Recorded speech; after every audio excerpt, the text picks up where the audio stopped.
De volta com a Ação Nacional, que hoje está falando com a terapeuta ocupacional e mestre em saúde coletiva, Ellen Henrique. Nosso assunto é sobre a reforma psiquiátrica e você pode ver esse e outros programas no nosso portal. É só acessar rs21.com.br. Bom, agora você vai ver e vai conhecer um projeto chamado Ponto de Cultura. Esse projeto propõe o resgate integral da dignidade das pessoas com transtornos psicológicos. Veja.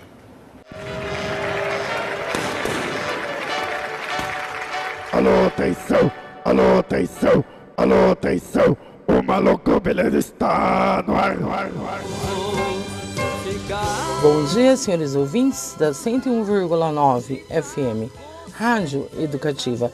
Programa Maluco Beleza, o programa para quem tem a cabeça no lugar. Aqui quem fala, sua locutora oficial, Silvana Borges. Dar voz aos que muito tempo ficaram calados atrás dos muros. Este é um dos objetivos dos projetos sociais do Hospital Cândido Ferreira, que visa intensificar a participação dos usuários da saúde mental na sociedade e proporcionar uma convivência pacífica e respeitosa. A camisa de força, a coisa de você ser amarrado numa camisa de força, era muito difícil. Quer dizer, tudo que eu pensava, tudo que eu queria, que eu não tinha voz de poder falar, de poder, eu não tinha meus direitos ouvidos, eu não tinha nada. A rádio, ela nos dá a liberdade de fala. Além disso, o reconhecimento familiar que eu tive foi muito grande. Acho que o objetivo do Projeto Maluco Beleza é dar voz a essas pessoas que ficaram muito tempo excluídas, quebrar o preconceito, eles poderem ir nas universidades, poder estar num programa de rádio que é da Prefeitura Municipal de Campinas, falando para toda a população a diferença que é, né, hoje o tratamento. Eles se sentem muito mais úteis na sociedade, eles se sentem mais úteis nas suas famílias, eles contam também, relatam que a família vê com outros olhos. As longas internações de Silvana a impediram de realizar o sonho de ser jornalista aos 22 anos de idade. Mas essa realidade mudou. O que eu não tive na faculdade, eu acabei tendo na prática. A comunicação ela não é um remédio que você toma. Mas ela é terapêutica, por quê? Porque ela te faz bem. A gente tem relatos de pessoas que a partir de ter as suas atividades aqui dentro da rádio, ou mesmo vinham fazer apenas um programa, etc e tal, elas deixaram de ser internas, de precisar de internação. As oficinas de artesanato, culinária e agrícola proporcionam dignidade e reabilitação através do trabalho. Transforma a vida das pessoas, né, que passam a ter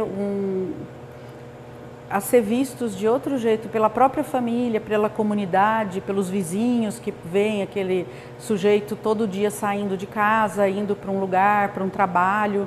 Então, a maioria, todos que vêm aqui dizem, eu estou indo trabalhar, eu trabalho no Cândido, então vem de ônibus, então readquire essa rotina da vida, né? Silvio passou por internações de longos anos. Hoje, reinserido na sociedade, ajuda as pessoas que necessitam. Mesmo sendo pessoas que passamos por internações, nós somos reconhecidos pela sociedade. Nós somos porta-voz daquelas pessoas que não puderam falar no passado. E hoje é muito bom essa oficina, esse núcleo de oficina aqui, onde as pessoas reintegram a sociedade. Eu vejo pessoas que viviam em casa só tomando medicação. Hoje elas, por exemplo, vêm para as oficinas, têm o seu dia a dia, se reintegram à sociedade. Pessoas que ajudam os pais a pagar a sua conta de água e luz. A gente vê a autoestima dessas pessoas. Isso é gratificante. O Maluco Beleza está no ar, no ar, no ar, no ar.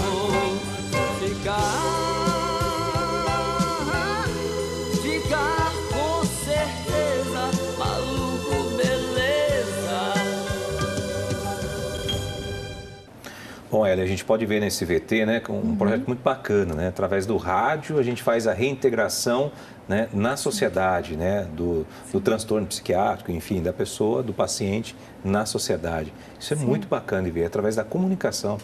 Exatamente. Acho que outros recursos e outras linguagens a gente tem utilizado no tratamento das pessoas. Então, hoje a gente tem o ponto de cultura, então tem uma inserção da cultura forte das artes tanto plásticas como das artes cênicas, enfim, qualquer outro tipo de linguagem artística, ela pode ajudar no tratamento das pessoas, porque isso também é uma forma de reinserir socialmente. Então, o que a gente vem percebendo ao longo dessas últimas 2, 3 décadas, que a gente também pode apostar em tratamentos alternativos, não só mais o estrito sensu, né, da medicação, da psicologia, mas também em outras linguagens, porque a pessoa tem uma outra forma de ver o mundo e a arte também ajuda ela a se expressar. Então a rádio é uma forma também de se colocar no mundo e ser respeitado por aquilo que se fala. Então é um projeto de trabalho, muitas pessoas encaram isso como um trabalho também. E é interessante que através das artes, do artesanato também, né, que eles alcançam essa reintegração, eles são reconhecidos pela sociedade, eles começam a ter reconhecimento. Tem casos de reconhecimento, por exemplo, um paciente que pinta quadro. Sim, a gente tem alguns, né? O Bispo do Rosário talvez seja o maior deles no Rio de Janeiro. O Bispo do Rosário também ficou muito tempo internado em manicômios, só que lá ele teve a oportunidade de encontrar, através da terapia ocupacional, da linguagem artística, uma ocupação para aquele tempo ocioso enquanto ele estava preso. E ele utilizava vários materiais que estavam desperdiçados, era um lixo para qualquer outra pessoa, mas para ele não. Então, hoje ele é reconhecido mundialmente. Na Bienal de 2000, eu não lembro se 2015 ou 2016 teve uma exposição, uma ala só dele, só dos casacos, das produções que ele fez, discutindo exatamente, isso é loucura, né? Ou isso é arte? Qual é a expressão do subjetivo, do inconsciente? Que legal isso, porque existe uma sensibilidade um pouco diferente, do que a gente acaba tendo. Né? Eles, às vezes, têm um olhar diferente sobre aquilo que a gente nunca imaginava. Né? E eles conseguem expor isso. Exatamente. Através de outras linguagens, eles podem ser respeitados e até compreendidos. Quando você olha uma obra de arte, você não está olhando a pessoa esquizofrênica, você está olhando o artista. Então, você tem uma inserção outra na sociedade, você não é mais discriminado. O mesmo caso acontece através do projeto da rádio, né? Através da comunicação. Eu também cheguei a conhecer um projeto que eu até falei para ela aqui fora do ar, é o projeto Tantan, que era um projeto de rádio também lá em Santos, né? Onde também foi feito esse trabalho de reintegração na sociedade através do rádio, que é muito interessante, né? A comunicação acaba unindo as pessoas, né? É a possibilidade de dar poder de voz para as pessoas. Essas pessoas foram caladas durante muitos, podemos dizer, alguns séculos pelo seu sofrimento e hoje elas podem falar. E elas podem falar o que elas querem ou elas podem comunicar coisas também que estão ligadas à rede de relação delas. Então, acho que a rádio, a TV, o artesanato, né, a pintura, enfim, são outras linguagens, outras expressões. A dança, o carnaval. Hoje, né, a gente tem vários blocos que investem, então, na saúde mental das pessoas e são os próprios usuários, as pessoas em tratamento que vão fazer e saem no bloco, fazem suas fantasias e saem no bloco. A X9 é um exemplo, a ala Loucos pela X. Loucos pela X, boa. Bom, e também tem essa questão de ele poder falar aquilo que muitas vezes a gente iria se policiar. Exatamente. Dizer, mas que todo mundo teria vontade de falar. Exatamente, são conexões livres. Ok. E qual a importância desse paciente ser reintegrado na sociedade? É fundamental. Na verdade, todos nós temos a necessidade de sermos reconhecidos pelo outro. Somos sujeitos sociais. Todo mundo quer ser reconhecido. Exatamente. Né? E não é só uma questão de querer consciente, é uma questão de subjetividade. Você é reconhecido pela sua mãe, pelo seu pai na infância e você se torna um sujeito, um cidadão quando você é reconhecido na escola ou quando você tem a possibilidade de trabalhar. Essas pessoas têm a mesma necessidade, elas são pessoas como qualquer outra e elas sofrem se elas não são reconhecidas. Né? Se a gente não tem um reconhecimento no nosso trabalho ou na nossa família, um lugar social, você acaba sofrendo com a solidão. Então, a inserção ou a reinserção, tanto no mercado de trabalho, seja ele mais formal, ou seja ele através de projetos de geração de renda, de economia solidária, mais adaptados talvez à realidade da pessoa, isso contribui muito para a pessoa se considerar saudável, né? Às vezes ela se diz, meu tratamento já acabou, eu estou bem, estou ótimo. E boa. Né? E boa, e continua a vida. Bom, muito legal. Agora, tem uma pergunta aqui, quais são os principais transtornos aí que as pessoas apresentam nos dias atuais?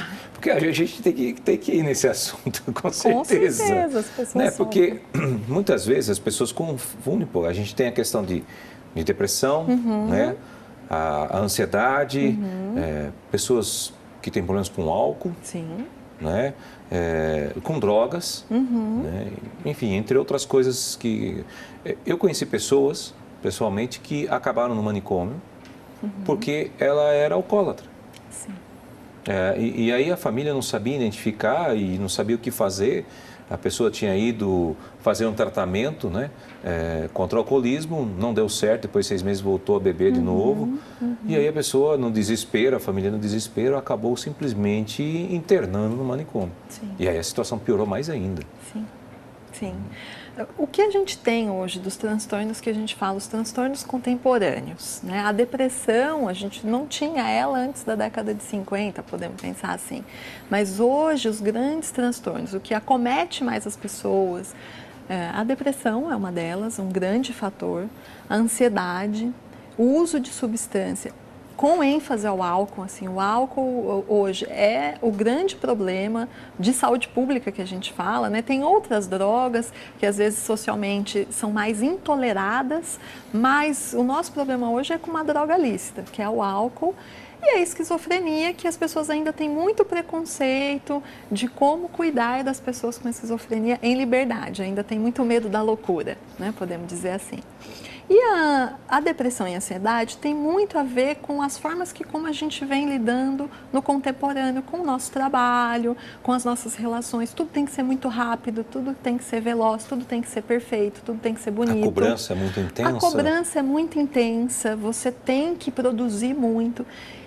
E a pessoa que não consegue se encaixar neste modelo da sociedade, ela acaba sofrendo. O que faz de um sofrimento passar, então, a uma situação mais patológica que precisa de tratamento? Quando a pessoa deixa de ser uma tristeza comum, como uma perda de um ente querido, e passa-se 1 ano, 2 anos e a pessoa não consegue melhorar. Ela consegue deixar coisas importantes, como sair, coisas prazerosas, ela para de fazer, ela para de se autocuidar, não tem mais vontade de cuidar de si ou das outras pessoas, de viver. Aí entra em síndrome do pânico? Pode entrar em síndrome do pânico. A síndrome do pânico nada mais é também que um quadro de ansiedade generalizado. Então, eu não suporto ficar em lugares muito cheios, eu não suporto pegar um ônibus lotado, eu não consigo sair da minha casa porque eu tenho medo de sofrer algum tipo de violência. Nas grandes cidades isso é muito comum. Mas o que faz nós, né, os normóticos, a ter uma ansiedade que a gente suporta e uma ansiedade que a gente não suporta? É o limite de começar a ter problemas com as suas relações outras. Relações do trabalho, eu começo a faltar muito no trabalho porque eu não consigo sair de casa, eu não consigo me relacionar com as pessoas porque eu tenho medo das pessoas. Do casamento. Do casamento, eu não consigo mais conversar com os meus filhos, eu me isolo, eu fico dentro de casa, eu não como. Esses são indícios de que sim, existe um sofrimento mais intenso e que a gente precisa cuidar. Então a família também é fator fundamental, porque às vezes ela identifica mais rápido, ou colegas de trabalho, que a coisa não está legal. Então às vezes isso pode ajudar, a pessoa não percebe que ela está sofrendo, que ela precisa de tratamento, precisa de ajuda. Os quadros de esquizofrenia já são um pouco diferentes, porque é uma experiência singular. Ele tem uma linguagem diferente da que a gente tem em comum, escuta coisas, vê coisas. Mas isso, às vezes, precisa de tratamento, às vezes não precisa de tratamento. Às vezes a pessoa lida bem com isso, ela escuta vozes diferentes, mas são vozes prazerosas, não tem nenhum problema. Quando são vozes de comando, às vezes falando para a pessoa se matar, para a pessoa se jogar da ponte, porque ela não presta, são pejorativas, a pessoa entra em sofrimento. Isso tem tratamento, a gente consegue tratar. Essas pessoas não ficam violentas, elas não são violentas. E o uso de álcool, né? Quando que o uso de álcool é um uso, ou de uso de substâncias ou outras drogas é problemático, que a gente fala, o uso problemático de substâncias? Quando este uso, ele tem que ser o fator principal da sua vida. Sem ele, você não faz mais nada. Então, para eu me relacionar, eu preciso beber. Para eu me relacionar, eu preciso usar outras drogas. Para eu sair para o trabalho, eu preciso usar outras drogas. Para eu conversar com a minha família, eu não converso se eu não estiver minimamente embriagado. E isso é um problema. Porque eu me fecho, mas na hora que eu tomo o álcool, aí eu consigo falar tudo aquilo que eu deveria falar. E tudo mais. E isso também não traz para a pessoa, também quando está com... como é que eu posso falar isso? Quando está com remédio em excesso, toma medicamentos... Como é que é o nome? Se automedica? Automedica, né? Ou hipermedicalização, isso, que a gente fala. É a palavra correta. Né? Isso também acontece, porque tem pessoas que também agora, com a sociedade contemporânea, querem responder a tudo isso. Então, elas vão ou procurando se automedicar, ou passam apenas ou por um profissional, um psiquiatra, e ele passa a receita. E essa medicação faz efeito por um tempo. Depois de um tempo, se não tem uma psicoterapia, uma terapeuta ocupacional junto, né, ou uma reflexão, outras inserções de tratamento, a pessoa acha que só o remédio resolve. Mas depois de um tempo, isso já está comprovado também, de que de 6 meses a 2 anos é um tempo ideal do uso da medicação. Depois disso, ela não faz mais efeito. Então, se você, neste tempo, também não procurou outros tipos de tratamento, muito provavelmente a medicação não vai fazer mais efeito e você vai continuar sofrendo. Então, aí se muda a medicação, mas a resposta ao tratamento não é tão efetiva quanto deveria ser. Bom, e no próximo bloco eu vou deixar aqui a seguinte pergunta para a Ellie. Isso passa de pai para filho? Vamos lá, no próximo bloco ela vai responder. Fique com a gente.